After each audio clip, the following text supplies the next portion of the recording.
So we're very happy to say welcome back to clinical psychologist Selena Clark. Thanks for coming back, giving us a third go, Selena. It's pretty brave. I don't know if it's... Is it actually the third go? Yeah. Wow. Yeah. We've done a couple. Oh, yeah, we've done a couple of too. episodes. That's right. Yeah, we did. We didn't completely scare you off. No.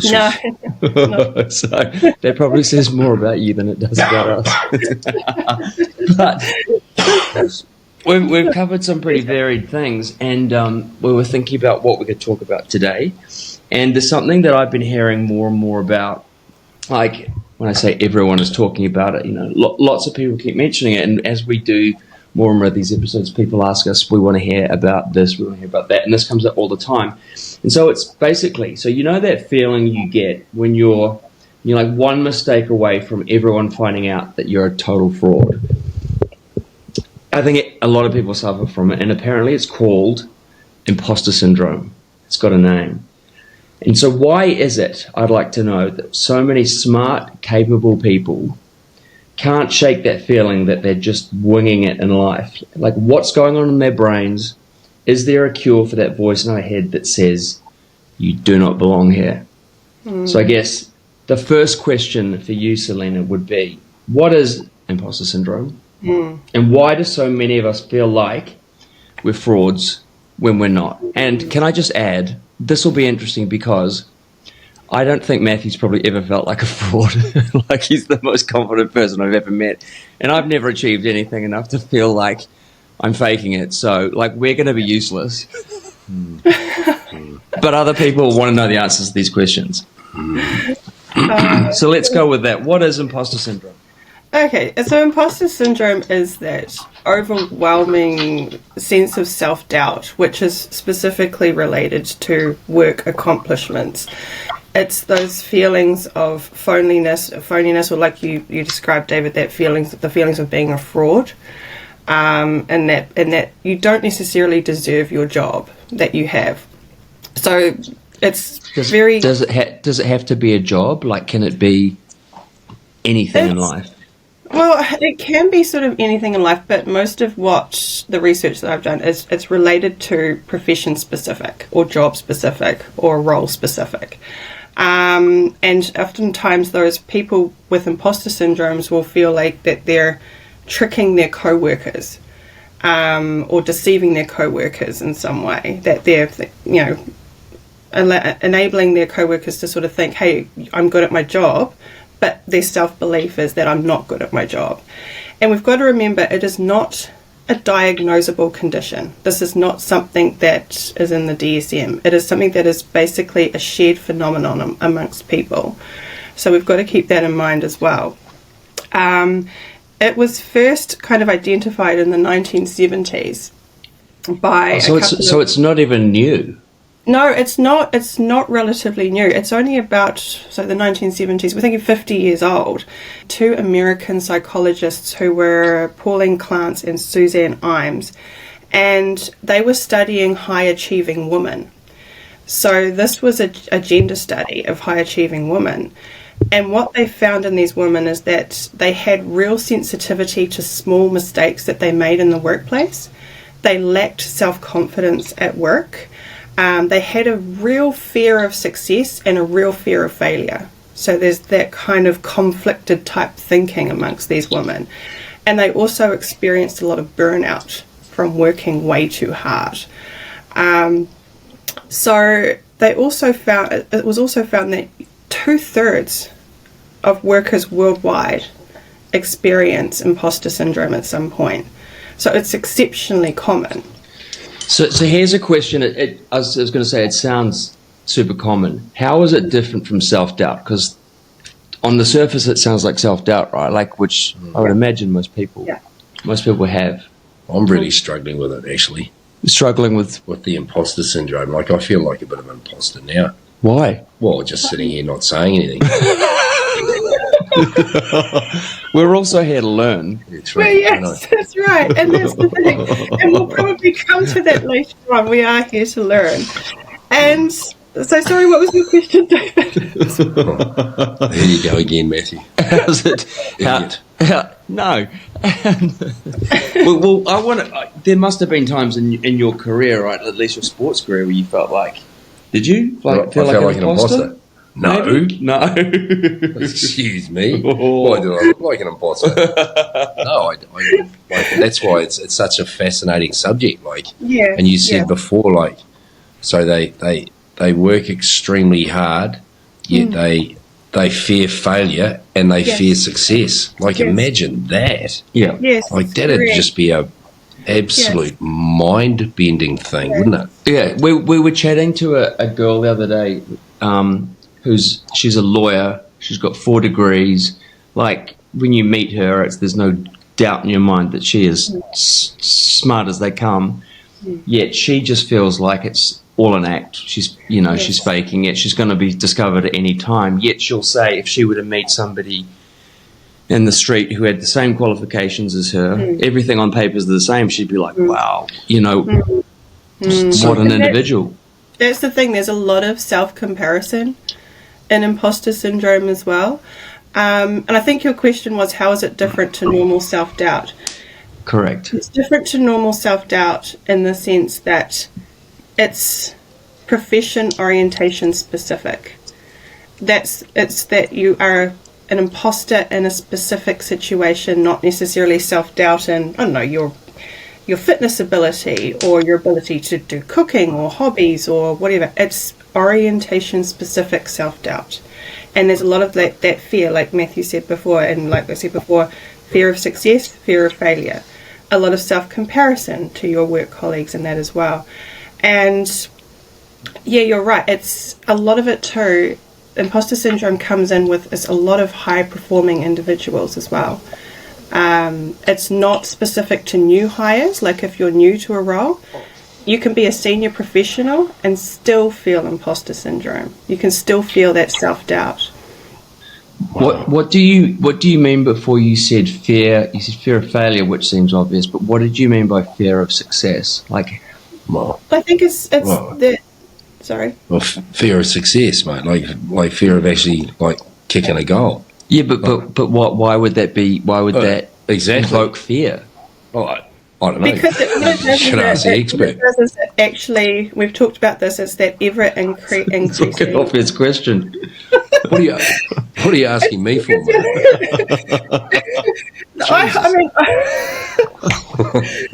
I hypothesize that it's about that setting of a new high standard that you've got to try and maintain or continue to reach.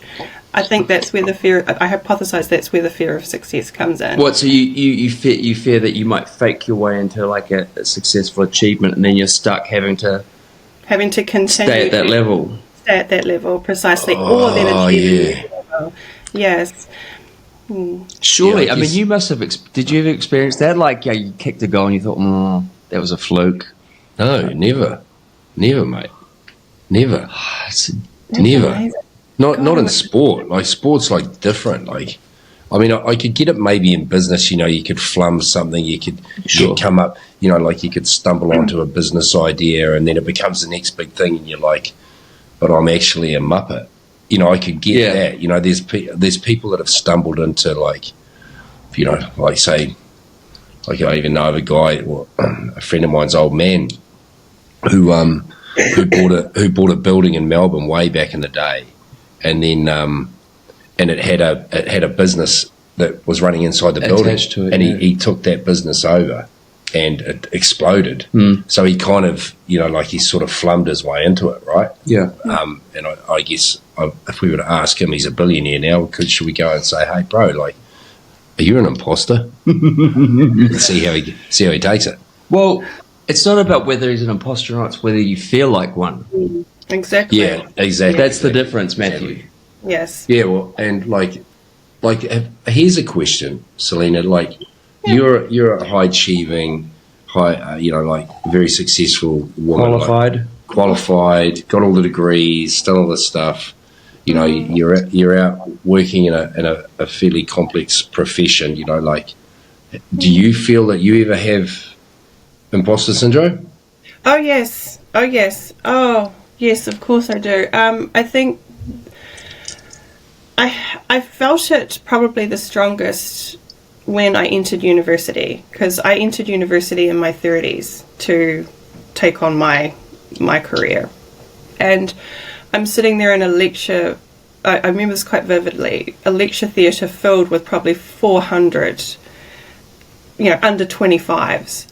And I'm in my 30s and I'm going, what am I doing here? I don't belong here. It's not for me. How am I going to actually make a career out of all of this? And then found out that the pathway to becoming a clinical psychologist was quite difficult. And then, yes, continued to feel that imposter syndrome through that pathway. Like, what am I doing here? Even though I'm getting A's and I'm achieving all of the things I've never achieved before, it was always, what am I doing here? How am I going to make this work? So yes, I have felt imposter syndrome, and I do feel imposter syndrome at times in my career.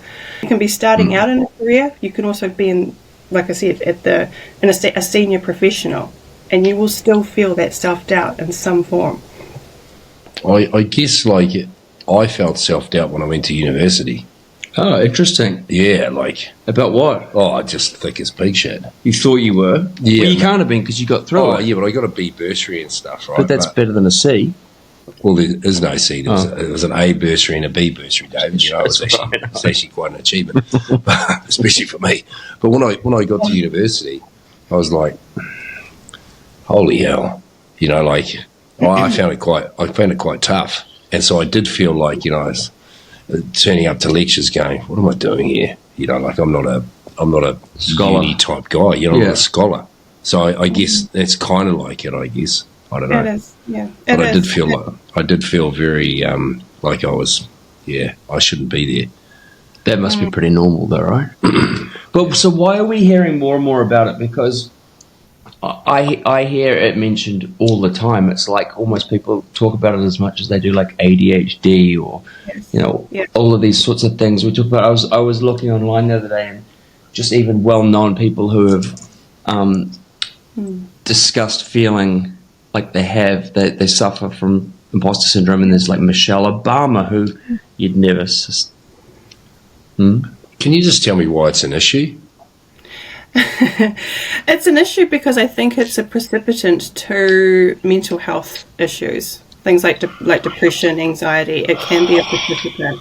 It's like a precursor. As a precursor. A precursor, yes. Interesting. It's a precursor, but also to imposter syndrome, because we spend so much time at work in our professional lives. It's also a maintenance factor for things like depression and anxiety as well. That's why this syndrome has been popping up a lot. And, it's nice that, people like Michelle Obama, and I think I was reading even Jodie Foster, as well, have suffered with imposter syndrome. I mean, they're at the top of their game.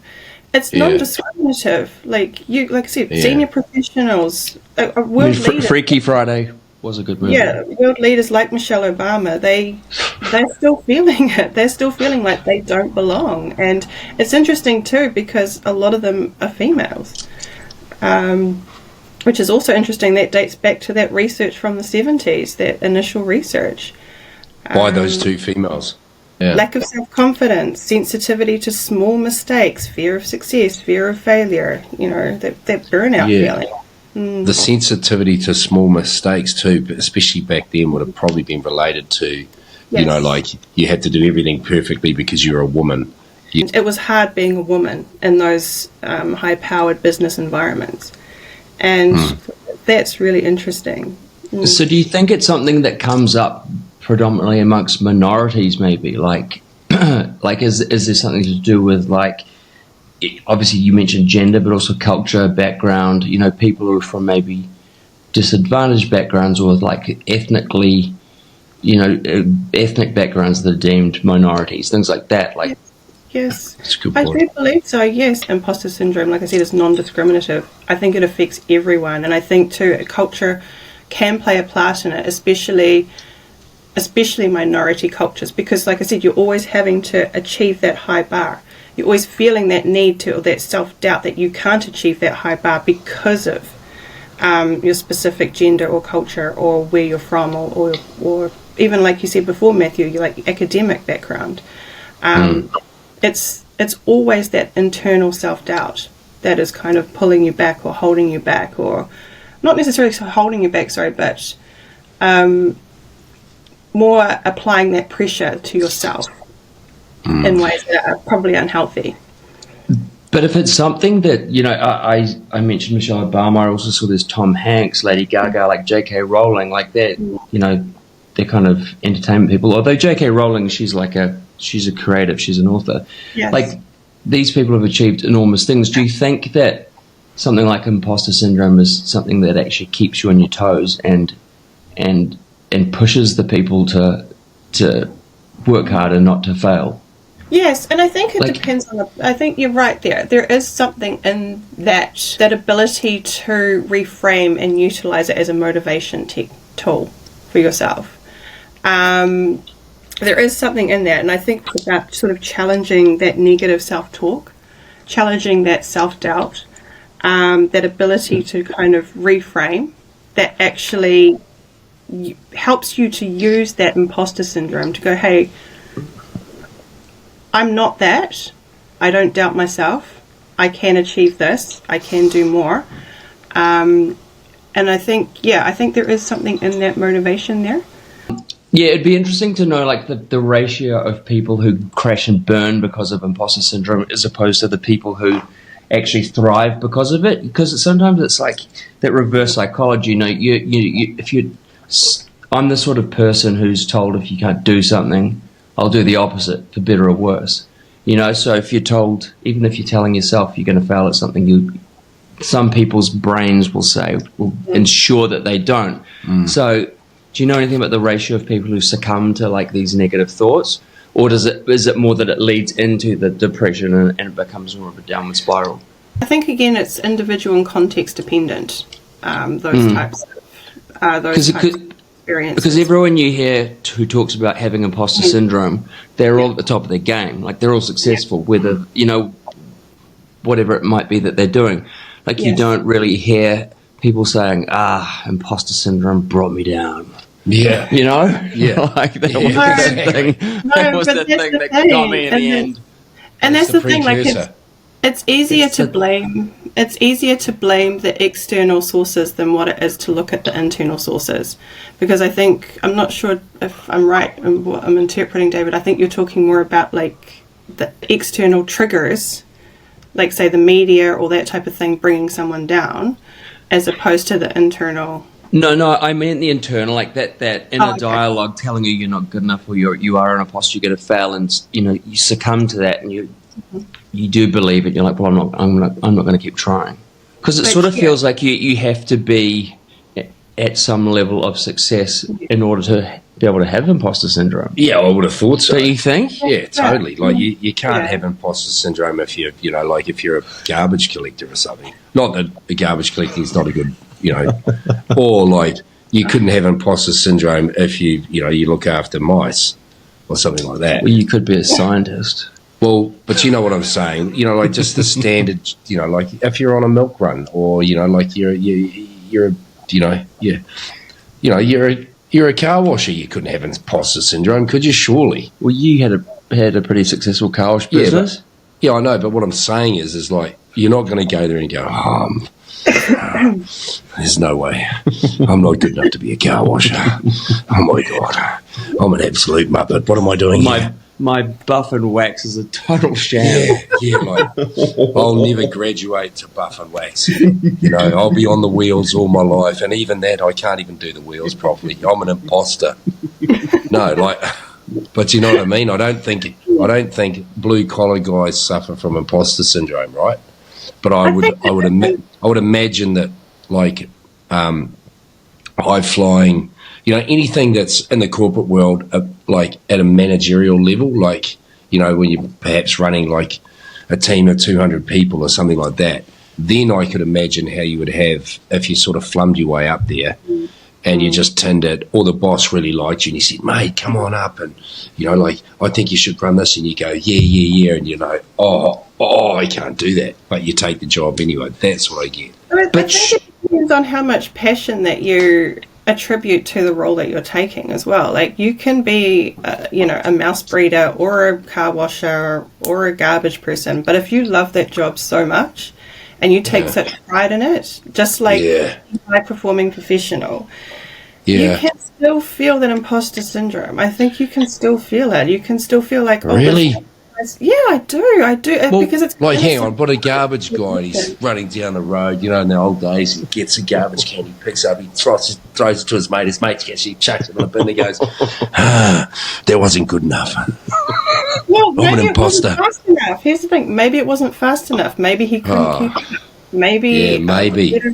We don't know what's going on up here for that guy. But you could imagine, even out of the professional sphere, like, imagine, you think of like that perfect mum who runs the perfect household with the perfect kids, and they're always beautifully turned out, and they've always got their lunches packed, and they do music, and they just, they run the perfect family, yet inside they feel like they're barely holding it together. Like that, I could imagine someone like that suffering from imposter syndrome. Yeah, when they take the kids to kindergarten or to school and they see the other perfect mum, and there's all of that self-comparison, that self-doubt. Oh, she's got a better car than me. Her kid's hair is better than my kids. The dress is more pressed than my kids. Like, there's all that sort of that self-doubt. Oh, imagine that.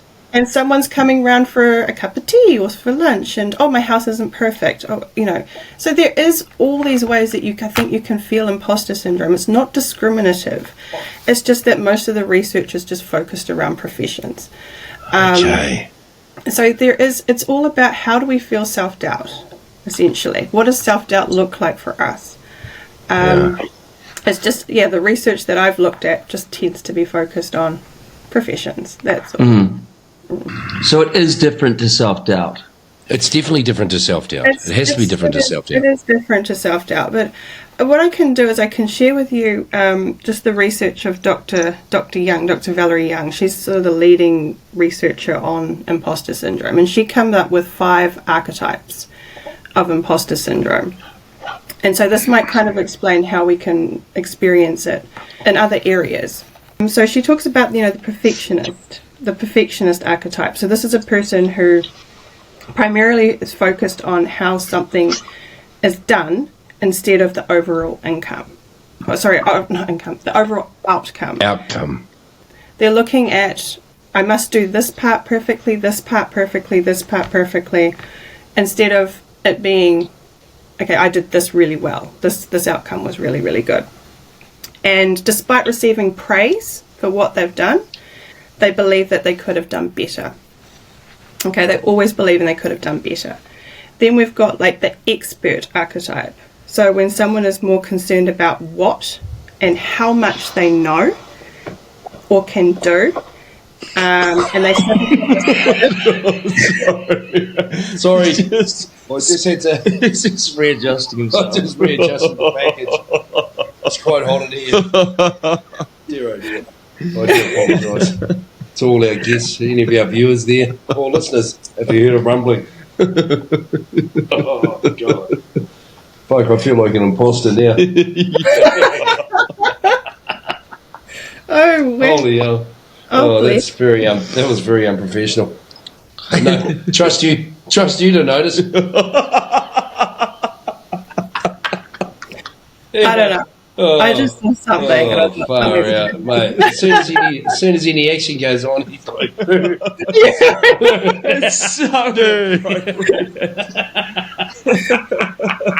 Okay, sorry. No. Can confirm imposter. These things are so hot, I'm sweating like a pig. You're behaving like one too. Sorry. So back to it, Selena. Oh, good. Okay, so the expert suffers from this expert mindset. They feel they have to know everything about everything, and if they don't know a small detail about something, that's not going to stop people hearing you chew. Sorry, but this is definitely imposter syndrome, isn't it? When you're just like, he has to be an imposter because he's just started eating in the middle of a show. Yeah, but I don't. That implies you just don't think you're not taking it even seriously enough to. Yeah, you're covering a crack at my professionalism. Oh, my Lord. Get us back on track, Selena. Okay. Sorry, Celine. No, Celine. you're all good, Matthew. So the extreme expectation of having to know details about everything, having to have knowledge on everything. It basically, if they don't know everything or they miss a minor detail, it brings on feelings of failure or shame.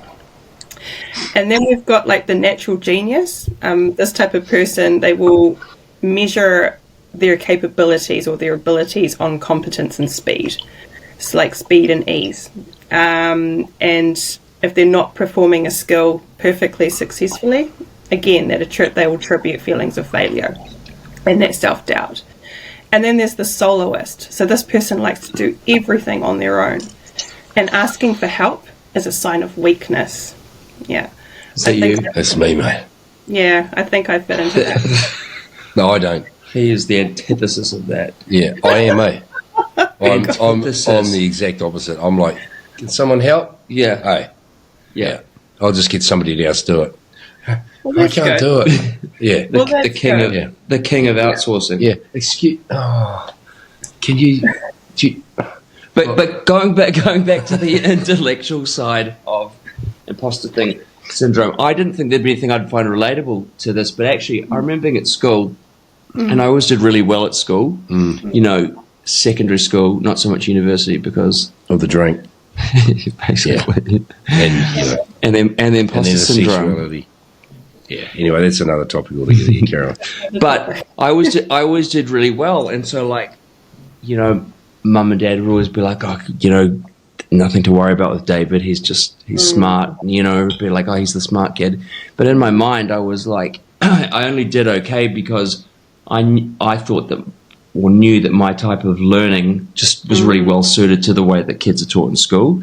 You know, sit down and learn stuff and memorize and then regurgitate, basically. But I never felt like I had a more thorough intellectual understanding of anything, whereas I saw kids who didn't do particularly well in school, like didn't get awesome grades, but I knew that they were like street smart. They were like intellectually they were like miles beyond me. That was like me. So that was me. The street smart kid. I was a street smart. Well, you've done all right, haven't you? Yeah, but I was definitely the street smart.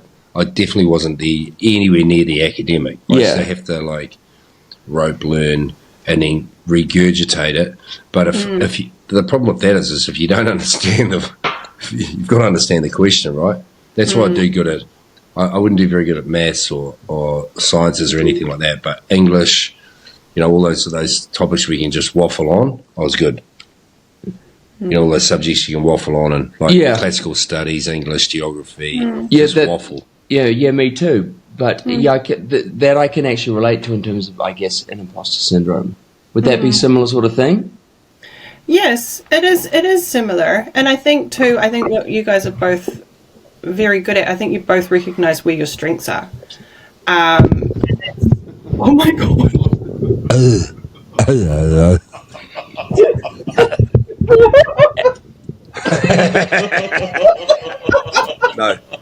No, there's definitely no imposter syndrome here. I said it was going to be one of those discussions. I'm a world-class presenter. Well, the one thing we can confirm is we don't think we're any good at this, so we're not going to holy hell, like, this is definitely not part of the plan, is it? Mate, crikey, days. I do apologise. You both recognised your strengths and amongst areas of weakness and self-doubt. There was one last archetype, which was the superhuman. And this describes someone who measures their success by how many roles they can take on and juggle. And they have to do every role perfectly. You'll see this in a lot of sort of higher level management style. Yes. They feel guilt and shame when they fall short in any of those roles that they just collect and undertake, and if they can't do them exceptionally perfectly. I think that one's probably the most, out of all of them, in my professional opinion, that one would be the most difficult to, I think, try and manage and deal with.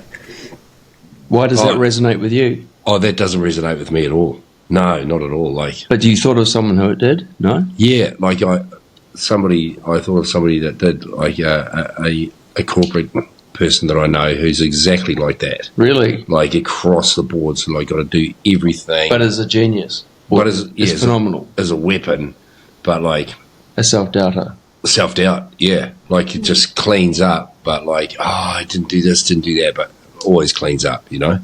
That'd be like really, it would be actually really, really frustrating, wouldn't it? Does that mean, though, that those sorts of people never get to really enjoy their success, or are they always chasing the next thing or scared of the next thing? Yes, and that's why I think that one would be the most difficult to try and personally manage. I think you're right, because it's always shifting the bar. The bar's always being raised, and they can't enjoy success. And we'll come to that when we look at how to sort of manage imposter syndrome, or how to deal with it. Because you're right, it's there's never anything to enjoy about an achievement. And you're always looking for the next achievement, or where can I achieve this the next? But also too, it's always comparing themselves to others as well, and going, well, if this person can do this, then I can do it better, or I can do it better. And again, it just festers so much self-doubt, and it also can creep into other areas of their life as well, being the super like, well, I was going to say there must be some like really like long-lasting fundamental long-term effects of living with imposter syndrome, you know, like not only professionally, but it would have to seep into your personal life. You would have thought, right? You know? Absolutely. Yes, of course. Absolutely. And that's where the unhealthy sort of coping strategies can come in, like sort of alcohol use, substance use. Some people would use gambling as well. Some people would go home and be angry and take it out on their families, that have that anxiety, that depression. They may stop exercising. They may stop doing the good hobbies that they once enjoyed. They may socially withdraw from people. Of course, it can always seep into other areas of the life. And I think that's what we sort of talked about before, is that, imposter syndrome can be a precipitant or even a maintenance factor of certain other issues. Can you explain the maintenance factor? Yeah, of course. So a maintenance factor is something that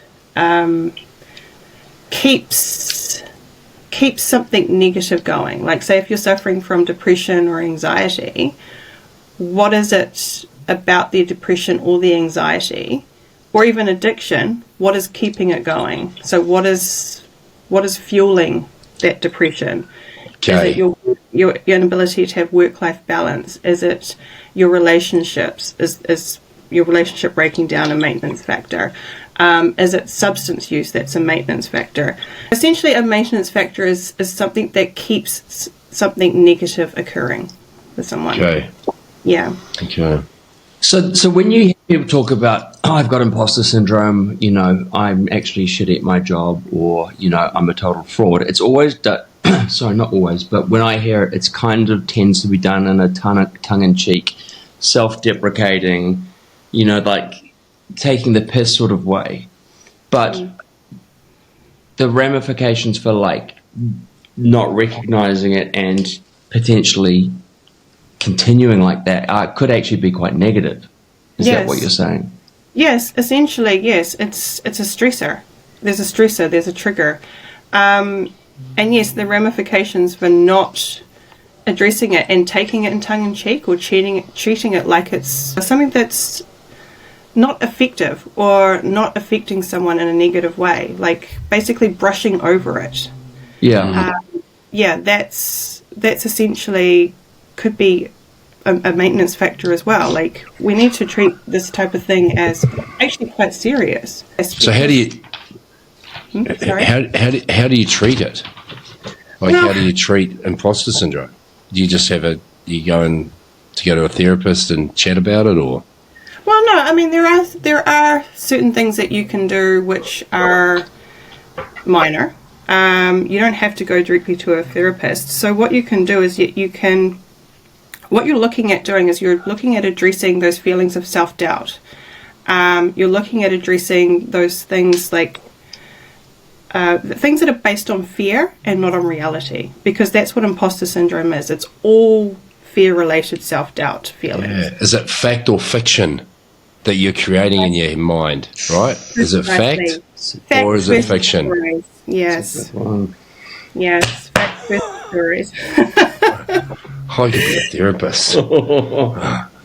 We're sending a lot of people to therapy. It wouldn't take me long to feel imposter syndrome if I tried to be a therapist, though, would it? So yeah, essentially it's like looking at what is the observable truth versus what is a story in my head. So but you've got to catch yourself in that moment. So that's the first part, catching yourself in the moment, which can be difficult to do when you're in that whirlwind of imposter syndrome and self-doubt and self-fear. Another thing you can do is you just acknowledge your feelings. And so Tony Robbins, I'm going to reference Tony Robbins here, has a really good strategy called the 90-second rule. So if you want to, if you're struggling to kind of move beyond that emotion that is associated with the fear and associated with the self-doubt and associated with those stories, not the facts, sit for 90 seconds, set a timer, and just sit there and allow yourself to feel your emotions. Acknowledge that they're there. And just go, look, I'm feeling this way. If I need to cry, cry. If I need to scream into a pillow, scream into a pillow. But do it for 90 seconds. And then after 90 seconds, take a breath and then just move on. Let it all go after that. So acknowledge it. Do some box breathing. Yes. We learned about box breathing the other day. Oh, awesome. Yes. Again. And this breathing. And this breathing. Yes. The primordial sigh. Is it primordial sigh? Yes. Something. Yes. Keep blowing out later. Hold. I'm going to hyperventilate. Yeah, Sorry, it's a bit late. It's a bit late. You guys. The breathing techniques, of course, are good. Following once you've acknowledged those emotions, once you've felt them and experienced them and accepted them for what they are, take some of those breaths. Do some box breathing if necessary. Again, talking to other people is another strategy, because if we think about it, 62 to 70% of people in the workplace, but people who are profession orientated, have experienced imposter syndrome. So if you're feeling it, it's likely someone else will be feeling it too. On that note, though, but isn't the conundrum, good word? Very good word. The conundrum of imposter syndrome that you are, at the time you're experiencing it, you are achieving some level of success, right? Mm-hmm, so the feedback you're getting is all positive. Like, you're either getting the raise or you're getting the promotion or you're getting the accolades at work or the feedback from your colleagues. Oh, it is a conundrum. It is a conundrum. So, like, if you reach out to somebody and say, I'm feeling like this, well, they're going to say, well, no, look what you're achieving. You are all of those things. How is that going to help you switch your brain to think otherwise? That's part of probably the good question. That's a bloody good question. And that's part of the next strategy, is that you want to look for evidence to support your success. So because you're challenging that fact versus story, okay, so you need the facts. And where do facts come from? Outside sources. And if you can't reconcile the stories in your head, then look for the facts from outside sources. Look for the people who can say and validate your success and help you celebrate your accomplishments. So how do you do that without looking like you're just fishing for compliments? That's a good point as well. You know? Well, you imagine a work colleague who's just constantly saying, come on. I don't know if I believe I'm as brilliant as I am. Could you just please reiterate? I think you're being facetious now. No, but it's true, though. It would be a bit punishing. It would, and I can see exactly what you're saying about that, because I think as New Zealanders we have this kind of, we don't want to appear like tall poppy. Like, we want to be humble. We want to have that acknowledgement, but at the same time we don't want to look like we are. You're right. We don't want to look like we're fishing. But at the same time, if you're suffering with something, you can sort of frame it and say, hey, look, I'm not feeling good about that presentation. I'm not feeling good about this report. How do you think I did? How do you view what I did? Okay. That's a good one. But what if they say, oh, I think you did shit? Right. Well, then I guess you were shit. Yeah. Yeah. Okay. Well, then, if you were shit, then you say, okay, so what can I do better next time? And that might be where you might look for a mentor, or you're allowed to learn. Like, you're allowed to. And it's going to be hard to kind of reconcile that in your head, because then that becomes a fact, doesn't it? If someone is saying, hey, you did shit, then it becomes a fact. But it's only their opinion. It's only their opinion. Yeah. You could get a number of opinions, and some might be, some would, the opinions would differ, But I guess you can't sort of just scroll around the office and go, hey, what do you think? Taking polls. Hey, guys, yeah. Hey, what do you think about my presentation today? Do you think I was an imposter today? I mean, at the same time, are you asking the right person? Like, are you asking the right person? If that person's going to tell you that you're shit, are you asking the right person? Because is that really constructive feedback? Yeah, it's dog eat dog in that corporate world, though, eh? It's dog eat dog. I think it's dog eat dog in any world, because it's the perception of how we navigate that world. I think that's the hard part. And I think you have to find that trusted person, not necessarily that person who's going to go, hey, you're a bit shit. Because if a person's going to say you're a bit shit, then that person could say, hey, but I can help you here. Yeah. But Sorry. This is the work colleague who would say, yeah, you're shit. Yeah. Oh, yeah, Yeah, even if he was awesome. I- I'd be like, oh, no, you're shit, mate. We go, no. You should probably jump. Hey, go on. I'll help you. Whoops. But I just think you have to look for that trusted person who's going to be honest, but also too is going to be helpful. And here's the thing is that, yesterday's news is, tomorrow's fish and chip wrapper. So people forget things very, very quickly. And I just think we can't be so hard on ourselves. So if you were shit one day, people are going to forget it the next day. They're going to move on. People have got other stuff to do. Yeah, exactly. Totally, 100%. Nobody cares. Did you have a question? Excuse me? You raised your hand. No, I think it was just There's a twitch. Yeah. Here's a question. So, do you think part of it's not professional related, so it's not related to work, the work field, but do you think in this day and age of social media, where everyone's putting out these perfectly curated biceps. versions of themselves, pictures of their lives, and everyone knows that what people are putting out there isn't the reality, yet we're putting these things out there, photos, videos, whatever, and I'm sure most people must feel like imposters. Do you think there's a general pervasive sense of like imposter syndrome just in society in general, because social media is just affects so many parts of our lives these days, right? Oh yes, it can. Yes, definitely. And I think while we look at imposter syndrome as being professional specific or role orientated specific, I do think it can creep into our personal lives. I think too, we talked about this during body dysmorphia, is that there's just so much self-comparison that goes on, especially with the social media. It's like on social media, mostly everything you see about a person is the positive aspects of their life. You mostly don't see them going through the daily stress. There'll be some people that will talk about their stress and the like on social media or their hard times, but you mostly see everything that's good. You see them on holiday, you see them with new baby, you see them smiling, you see them with their families smiling, you see them with their new cars or their new pets. Like, you see them celebrating their lives on social media. So that's where that self-comparison can creep in, and you think, oh, I'm not doing as well as Joe over here or Jane over here.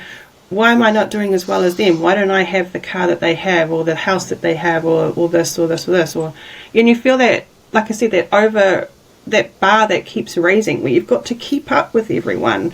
And if you can't keep up with everyone, that's where you can feel personally like an imposter, not just in your role and in your work, but also as a person. And I think that the social media can play a role. But it's about remembering that social media is only one part of someone's life. It's not the entire part of someone's life.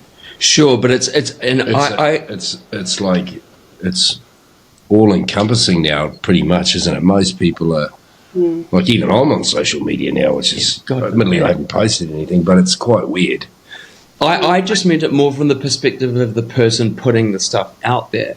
You know, you put you put out there is photos of your holidays or your, you know, the latest. I know lots of girls put up clothes or. So that they're putting out this picture of their lives as being perfect, yet everyone knows that it's not. So there must be the sense of imposter syndrome across the board. Yes. And there could be, and I think you're right there. It's like I don't post on social media personally, but I think you're right. People show portions of their life that they want others to see. They want others to see the good parts of their life, not all the struggles. Not all the hard times, not the financial hardship or the work hardship. They want people to see them looking pretty, doing this, doing that fantastic thing. And I think you're right. There could be an element of imposter syndrome in that. But at the same time, like, what is that feeling for the person? Is it those posts that are just positive? Is that eliminating their own self-doubt about themselves? Because when they look at themselves in the mirror, that's where the self-doubt comes in. But when they see themselves on a social media platform, oh, this is how great my life looks. So I can only hypothesize what's going on for that person. That's the impression I get. But, you know, here's the thing. Their lives may be great, and they may want to share that with people. They may want to celebrate their success and their accomplishments as well. So we can't take that away from them also. So there That's could a be good point. Aspects, but there could also be some negative aspects as well. Yeah, it's interesting. You just see so many people. People are too scared to post an ugly photo, or, you know, God forbid, you don't have a filter on your photo. You know, those sorts of things. It's like everything is so perfectly. Though, don't they? What's that? The filters. They do. Wow. They can do. Yeah, allegedly. absolutely. Yeah, I don't know a lot about the filtering stuff. I mean, I don't post. Oh, you can tell when tell when somebody's got a filter on. But there's so many, you know, and it tends to be girls that I know who, you know, you see their social media and you catch up with them like, yeah, you weren't looking like that. Yeah, it's the same as those dating sites and that as well. You know, that's a conundrum, all that rubbish, isn't it? Is that a case of imposter syndrome though? Like, you know, on the dating scene, for example. Potentially, but also too is it impression management as well. Ooh, that's a good term. That's a great term, impression management. That's a euphemism if ever I heard one. Impression management. What's impression management? Yeah. So impression management. I know what it. Yeah, just give us a quick breakdown. You'd never get imposter syndrome with a friend like this. Nah. Well, impression management is just basically the desire to put our best foot forward. Essentially, us wanting to create a perception of who or what or how we are in the minds and the eyes of others. And if you think about it, social media and dating sites, it's literally a few seconds to create an impression. Got it. Yeah, exactly. That's a good point. Even when we meet in person, it's always just the initial few seconds. That's very true as well, young lady. Would you say then that the opposite of imposter syndrome would be fake it till you make it? That's a good question.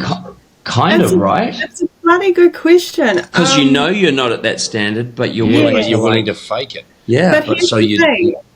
I think the opposite of imposter syndrome, you can fake it until you make it, but you've got to be able to manage the feelings of self-doubt. That's the important part. It's the feelings of self-doubt, you know, in your head and your heart and your gut. That's what you've got to try and manage. And I think you've got to be able to, if you're going to fake it until you make it, you've got to be able to anticipate where those feelings of imposter syndrome come in. You've got to be able to recognize, hey, I'm feeling like I didn't do a good job here, but I will learn and I'll do better next time. Yeah. Well, they'll probably come in when you do make it, right? Because you're like, well, I got there because I faked it. but then you're there. Yeah, exactly. Yes. That's when you get hit with the imposter syndrome. Oh, so it's a conundrum. Why is everything a vicious circle of doom? Well, it's not. It's not at all. It's not vicious. It's not, David. It's not vicious. It's doomful, but it's not vicious. I think it's all manageable. But I think it's just being able to recognise what the viciousness looks like and what the doom looks like, and then how to navigate your way through that without the negative repercussions. Essentially, like, it's self-sabotaging, isn't it, when you've got imposter syndrome? Or you're on the brink of self-sabotage. Yeah, it's just self-sabotage. You're just literally throwing landmines in front of you. I think that's why you've got to learn to celebrate your accomplishments. You've got to learn to celebrate your success. You've got to learn that it's okay to sometimes not be humble when you do something right. And you can not be humble up here. You know, you've got to learn to celebrate yourself. And well, I'm pretty good at that. I'm pretty good at celebrating myself. Yeah, indeed. Yeah, indeed. That's something I'm good at. You're good at lots of things. Right. And here's a good message for people, anyone out there listening or watching who suffers from imposter syndrome. If you do have imposter syndrome, you must be kicking goals. That's a good point. Yes. So this is an affliction we want to have. Yeah, Exactly. Potentially, Yes. right? yeah, absolutely. So I've never had it. So what does that mean? I didn't kick any goals, which is bullshit because I kicked a few. I think I kicked quite a few actually. But it's a positive. If you got imposter syndrome, it means you're in a place where you're doing okay. Exactly. Now, just watch it doesn't lead into all of these other things. So I feel like we've done a little bit of good on this episode. I think so. I hope so, yes, because it's something that I think you raised, David, that we tend to just kind of brush to the surface over. We tend to take it as a bit of something that's humorous and like, syndrome. But it's not. It's actually something that can deeply affect people, and it can deeply affect people in such negative ways. And instead of celebrating what we do that's awesome, we tend to tear ourselves down, and that's not where we want to go. No. We don't want to tear ourselves down at all. And Matthew, I think you're an amazing proponent of that. Amazing. Of not tearing myself down. Yes, of not tearing yourself down. Yeah. Thank you. It's awesome, and I like, it's something that I need to learn also, is not to tear myself down. Well, look, I certainly didn't expect to come into this thinking, well, I never thought I'd had imposter syndrome, nor did I think I ever would, but now I feel like I've asked some great questions, and I used the word conundrum. Yeah. I think we've done. I feel like an imposter, but I think we haven't done a bad job. Not bad. Yeah, not bad. We're certainly moving on from imposter syndrome. So there's heaps in that, Selena, and thank you so much for elucidating us as to Elucidating? Elucidating. What does that mean? You mean illuminating? No, elucidate. To elucidate? Yeah. That sounds like some sort of like. Now I'm going to have to run to the dictionary, but no, elucidate is to inform, to educate. Thank you for elucidating us. God, if I'm wrong, Jeez, I think we're going to have wrong, to cut that. I've never heard of that word. Let's leave while we're on top. But Selena, thank you so much for coming back. Yeah. Thank you for putting up with us. Elucidate you later. It's so good to see you. Enjoy the rest of the weekend. Yes. Sorry for ruining your Sunday. See you, Dad. Oh shit! Bye. Sorry. Oh.